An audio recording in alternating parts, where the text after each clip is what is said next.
Radhe Radhe everyone, आप सभी का हमारे चैनल में बहुत बहुत स्वागत है। तो दोस्तों, आज की इस वीडियो में वैशाख मास के बारे में हम जानेंगे कि वैशाख मास का क्या महत्व होता है और वैशाख मास में स्नान क्यों करना चाहिए, कैसे करना चाहिए, स्नान करने की सही विधि क्या होती है और वैशाख मास को कैसे और किसकी पूजा हमें करनी चाहिए, इस महीने में क्या जप तप दान आदि करना चाहिए। वैशाख मास के संपूर्ण नियम आज की इस वीडियो में हम जानेंगे। तो ये जो मैं आपको संपूर्ण जानकारी दे रही हूँ वो सब स्कंद और पद्म पुराण के अनुसार आपको ये जानकारी दी जा रही है। तो शास्त्रों के अनुसार देवर्षि नारद ने देवताओं को बताते हुए कहा कि कार्तिक, माघ और वैशाख मास धार्मिक रूप से श्रेष्ठ हैं।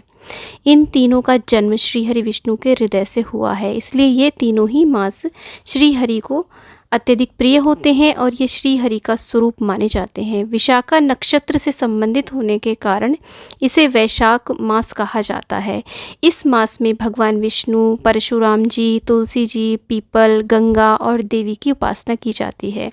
इस मास को माधव नाम से भी जाना जाता है, जो कि श्री हरि विष्णु का ही एक नाम है। क्योंकि भगवान को ये मास इतना अत्यधिक प्रिय है, इसलिए उन्होंने अपना एक नाम इसको माधव भी दिया है। इस महीने में श्री हरि विष्णु या भगवान श्री कृष्ण का नाम लेने से, स्मरण मात्र से ही सारे पापों का नाश हो जाता है। कई बार जाने अनजाने हमसे नित्य प्रतिदिन ऐसे पाप होते रहते हैं, मन से, वाणी से, कर्म से, जिनका हमें आभास भी नहीं हो पाता है। जाने अनजाने पापों के लिए वैशाख मास में किसी भी रूप में यदि प्रभु का, भगवान विष्णु का, भगवान श्री कृष्ण का जप तप सुमिरन किसी भी प्रकार से, किसी भी विधि से किया जाए तो ऐसे में सभी पापों का नाश हो जाता है। इस मास में किया गया स्नान, दान, जप तप का हमें अनंत गुना फल मिलता है। इस महीने में धन प्राप्ति और पुण्य प्राप्ति के तमाम अवसर आते हैं। साल में केवल एक बार ही श्री बांके बिहारी जी के चरणों के दर्शन भी इसी महीने में होते हैं। इस मास में सूर्य की तपिश बढ़ जाती है और गर्मी अपने चरम पर होती है, इसलिए इस मास में प्यासे को जल पिलाने का सबसे बड़ा पुण्य माना जाता है। एक प्यासी को जल पिलाना यानी कि 100 गंगा स्नान के बराबर पुण्य और रुद्राभिषेक जितना फलदायी होता है। इस माह के दौरान ओम माधवाय नमः मंत्र का जाप करें या फिर महामंत्र हरे राम राम राम हरे हरे, हरे कृष्ण कृष्ण कृष्ण हरे का निरंतर हमें जाप करना चाहिए। तो अब जान लेते हैं कि यदि आप वैशाख स्नान करना चाहते हैं, इसके नियम आदि को लेना चाहते हैं तो आपको क्या करना चाहिए। इसके काफ़ी कुछ नियम कार्तिक स्नान जैसे ही हैं, बस थोड़ा सा मौसम परिवर्तन के कारण नियम में थोड़ा सा बदलाव है। इस पूरे मास का हो सके तो आप संपूर्ण नियम अवश्य रूप से करें। यदि संभव नहीं हो सकता है तो अंतिम 5 दिन यानी कि वैशाख शुक्ल एकादशी से वैशाख पूर्णिमा तक 5 दिन आप इन नियमों का पालन अवश्य रूप से करें। स्नान, दान, जप तप, पूजा पाठ करें तो भी आपको पूरे मास का फल मिल जाता है, यदि आप अंतिम 5 दिनों में ये सभी नियम मानते हैं। आप चाहें तो इस मास की दोनों एकादशियों का भी पालन अवश्य रूप से कर सकते हैं, ये भी काफ़ी पुण्यदायी होता है। और वैशाख मास की अमावस और पूर्णिमा के दिन भी आप विशेष पूजा अर्चना कर सकते हैं, अपने पितरों का आप तर्पण कर सकते हैं और भगवान श्री हरि विष्णु का भी आप जाप जप तप पूजन कर सकते हैं। इस महीने में सूर्योदय से पूर्व ही जग जाना चाहिए। वैसे तो किसी भी तीर्थ स्थल, सरोवर, नदी या कुएं पर जाकर के स्नान करने का विधान बताया गया है, लेकिन आधुनिक परिस्थितियों में यदि संभव ना हो सके तो घर पर ही नहाने के जल में 2-4 बूंदें गंगा जल की अवश्य रूप से मिला लें या फिर किसी भी पवित्र नदी का जल आप मिला लें और पवित्र नदी का भाव करके स्नान करें। नहाने के जल में थोड़े से तिल भी आप अवश्य रूप से डाल लें, क्योंकि माना जाता है कि वैशाख मास में ही तिलों का सर्वप्रथम प्राकट्य हुआ था इस पृथ्वी पर। स्नान के पश्चात शुद्ध वस्त्र धारण करें और सर्वप्रथम सूर्य को अर्घ्य दें। उसके बाद घर के मंदिर में आ जाएं, वहाँ पर भगवान विष्णु, लड्डू गोपाल जी, जो भी आपने ठाकुर जी का स्वरूप रखा हो, जो भी आपके आराध्य देव हो, उनका विधि विधान से आप पूजन अर्चन करें। यह पूजा आपको पूर्व या उत्तर पूर्व या फिर उत्तर दिशा की ओर मुख करके ही ये पूजन आपको करना है। भगवान को धूप, दीप, अक्षत, रोली, चंदन, घंटी, जल का लोटा, तुलसी दल आदि से विधि विधान से पूजन करें। भगवान को भोग नैवेद्य लगाएं। भगवान को आप 1 से लेकर के 5, 7, 11, 21, 51 कितने भी तुलसी दल अर्पित कर सकते हैं। चाहे तो विष्णु सहस्त्र नाम का जाप करते हुए आप 1-1 तुलसी दल अर्पित कर सकते हैं। तो जितनी भी सामर्थ्य हो आप उतने ज़्यादा से ज़्यादा तुलसी दल अर्पित करें। कम से कम 1 तुलसी दल तो आपको ज़रूर अर्पित करना है। ज़्यादा से ज़्यादा आप जितना चाहें उतना कर सकते हैं।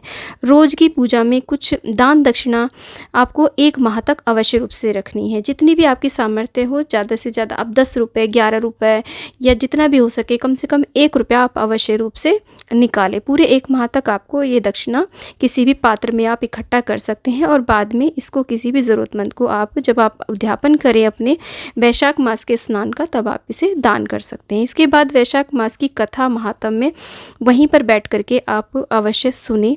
रोज़ 1 अध्याय पढ़ना होता है, सुनना होता है। तो पूरे महीने हमें रोज़ 1 अध्याय सुनना चाहिए और इसके साथ ही साथ एक विशेष कुछ कहानियाँ होती हैं जो अवश्य रूप से, जैसे कि बांदरी की कहानी है, वो ज़रूर सुननी चाहिए।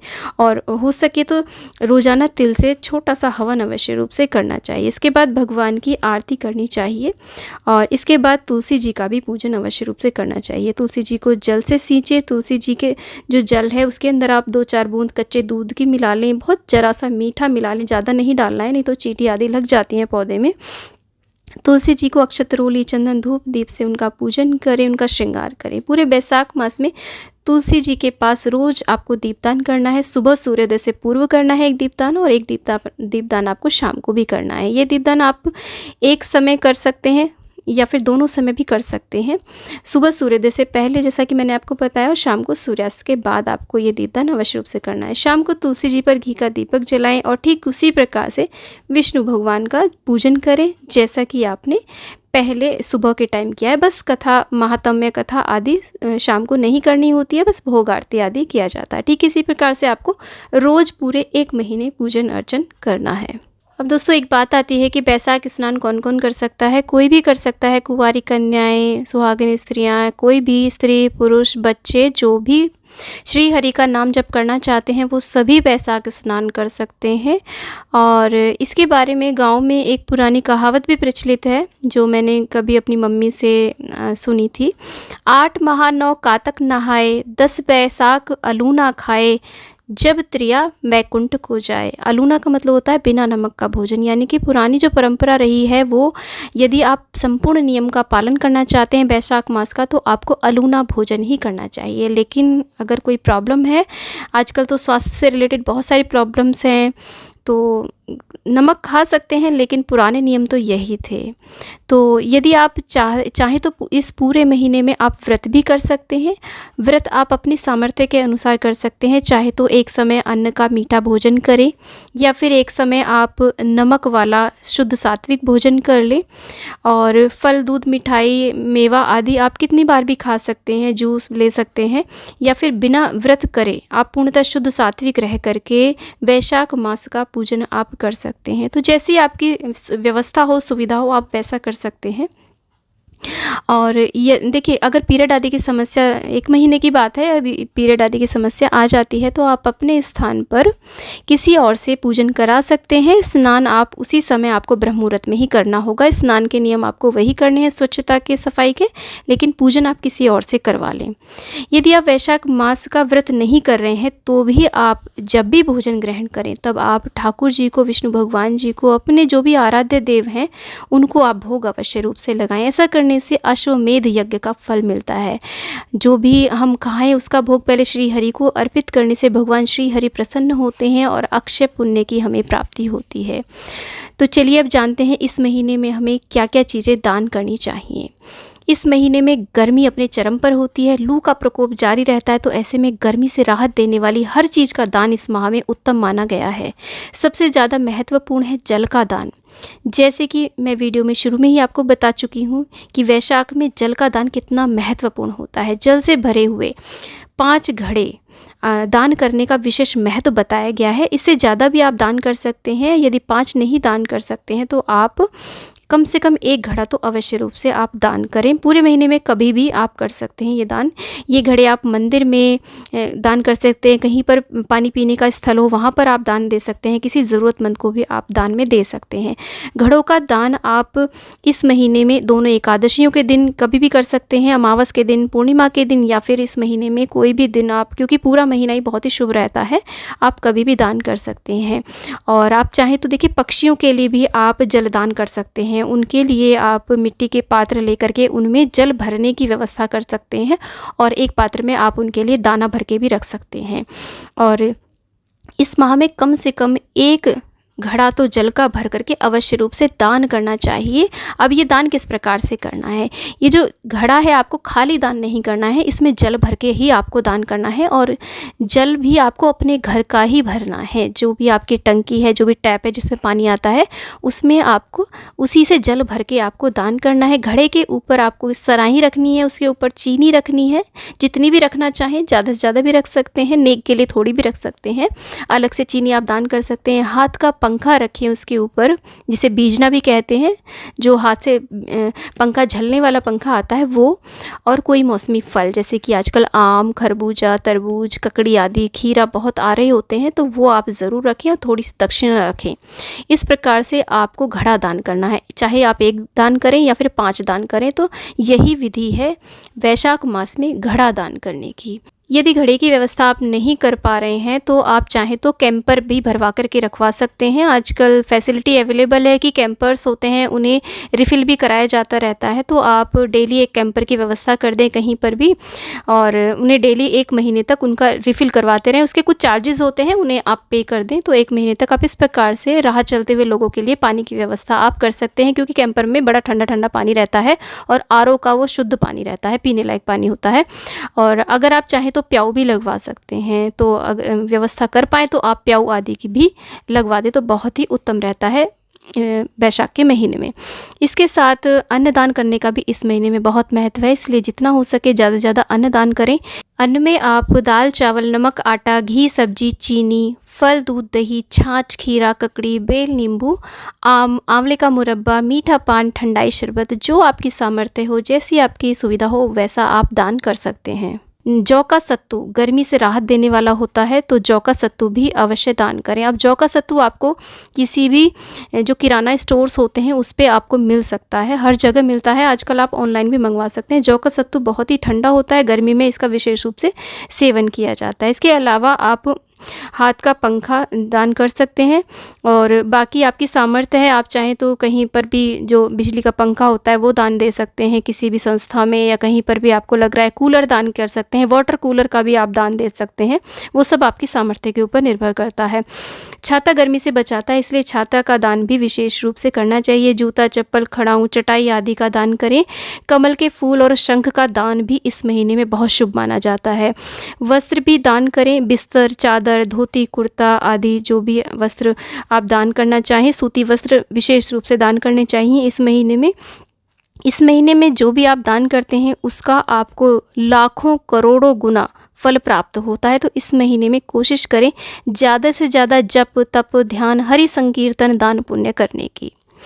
इस महीने में शुक्ल पक्ष की दशमी को गंगा उपासना की जाती है। इसी महीने में भगवान बुद्ध और परशुराम जी का जन्म भी हुआ था। इस महीने में भगवान ब्रह्म जी ने तिलों का भी निर्माण किया था, अतः तिलों का इस महीने में विशेष प्रयोग भी करना चाहिए। इस महीने में अक्षय तृतीया का भी पर्व आता है। अक्षय तृतीया के दिन भी जो जप, तप, दान आदि किया जाता है उसका पुण्य अक्षय हो जाता है, यानी कि उसका फल कभी भी नष्ट नहीं होता है। इस महीने में वरुथिनी एकादशी और मोहिनी एकादशी भी आती है, जो श्री हरि को अत्यधिक प्रिय होती है। तो अगर आप पूरे महीने के व्रत नियम का पालन नहीं कर सकते हैं तो कम से कम इन दोनों एकादशियों के तो व्रत नियम का अवश्य रूप से आपको पालन करना चाहिए। महीना पूर्ण होने पर उद्यापन करना चाहिए।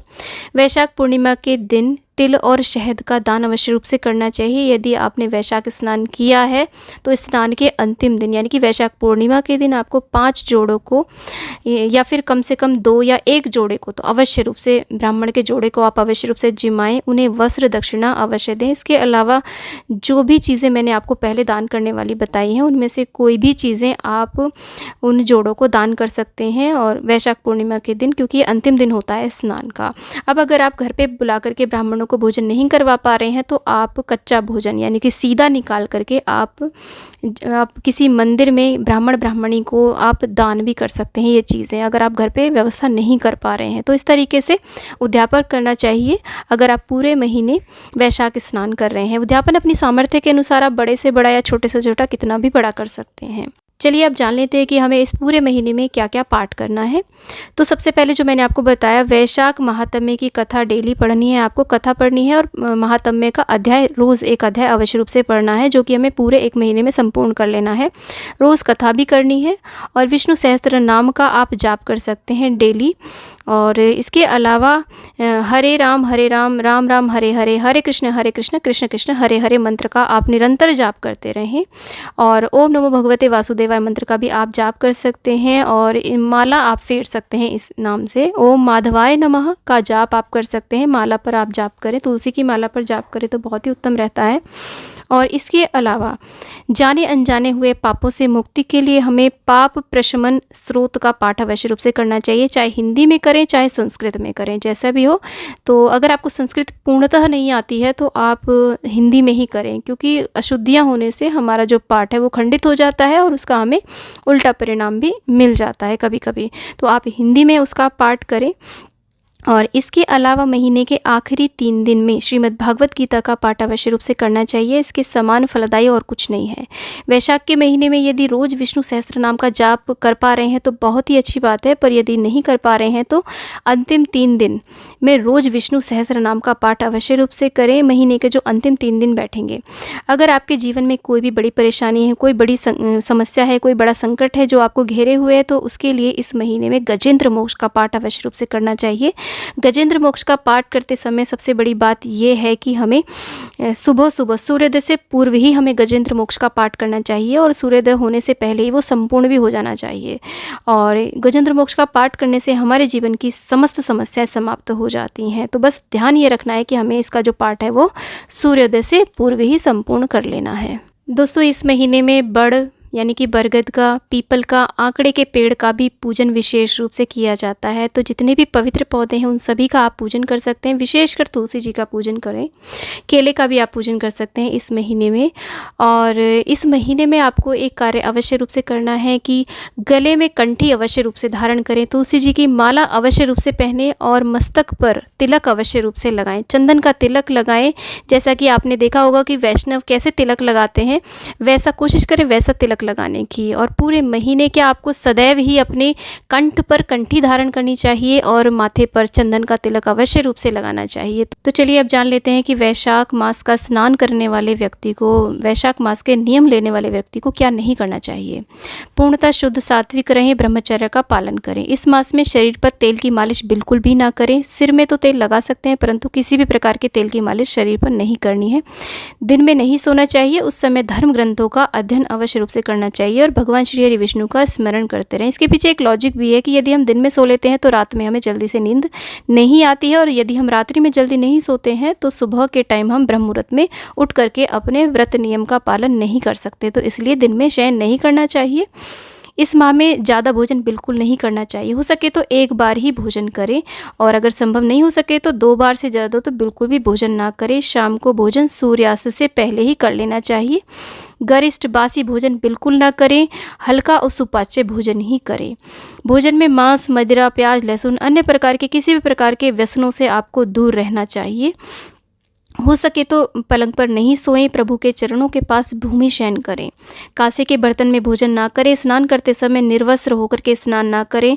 तन पर कोई ना कोई वस्त्र आप अवश्य रूप से रखें, तब आप स्नान करें। छल कपट राग द्वेष से दूर रहें। बस श्री हरि का नाम जपते रहे, पर निंदा भी आपको नहीं करनी चाहिए। प्रभु का सुमिरन करते हुए ही हमें ये पूरा महीना दान पुण्य जप तप करते हुए व्यतीत करना है। तो दोस्तों, इस महत्वपूर्ण जानकारी को यदि आप ज़्यादा से ज़्यादा शेयर करते हैं तो आपको वैशाख मास का पुण्य पूरा प्राप्त होता है। यदि आप स्वयं भी इन नियमों का पालन नहीं कर रहे होते हैं और इन नियमों को, इस महात्म्य को यदि आप व्यक्तियों को शेयर करते हैं तो भी आपको पूरा पुण्य लाभ प्राप्त होता है। तो वीडियो को आप ज़्यादा से ज़्यादा शेयर करें ताकि अन्य लोग भी इसका लाभ प्राप्त कर सके। तो वीडियो यदि थोड़ी भी यूज़फुल और ज्ञानवर्धक लगी है तो वीडियो को लाइक करें, चैनल को सब्सक्राइब करें और कमेंट बॉक्स में हरे कृष्ण राधे राधे अवश्य लिखें। दोस्तों, मिलती हूँ नेक्स्ट वीडियो में, तब तक के लिए राधे राधे।